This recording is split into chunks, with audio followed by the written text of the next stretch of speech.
الله الرحمن الرحيم. هنيئا إلى شعب الهلال موقع إلكتروني وافتتاحه اليوم، وإن شاء الله يكون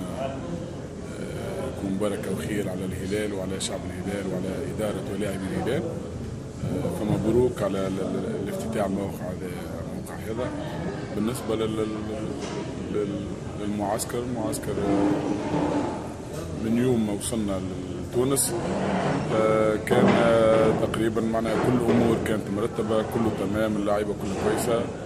نستغلوا لحد الحين معنا تمارين تقريبا بنسبه 75% كلها تمرينات معناها بدنيا لرفع اللياقه البدنيه عند اللاعبين، واستغلينا المعسكر هذا للاعبين المصابين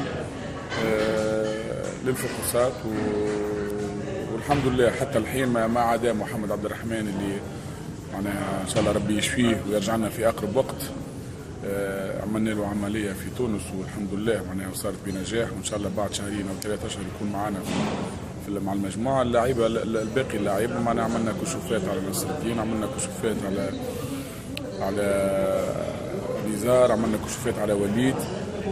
ان شاء الله بكره زاد كيف على بويا، نشوفوا طاقه التحمل نتاعو بالاله معناها بامور علميه، والحمد لله معناها الامور الكل معناها كويسه. الجو بين اللاعبين ولا كويس الحمد لله. ان شاء الله معناها نكملوا ربي يكمل على هذه الدرجه من التركيز وعلى هذه الدرجه من الاجواء بين اللاعبين وبين الاداريين والاطار الفني، وان شاء الله نكمل الاسبوع هذا معناها في رفع معدل اللياقه البدنيه، ثم نبدا ندخل في الامور التكتيكيه.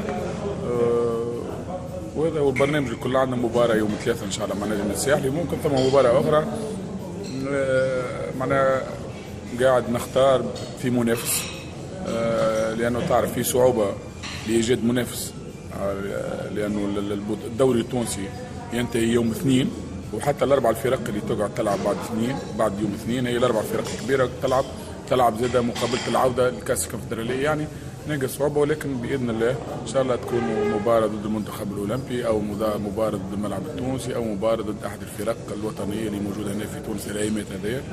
ومره اخرى نكرر تهانيه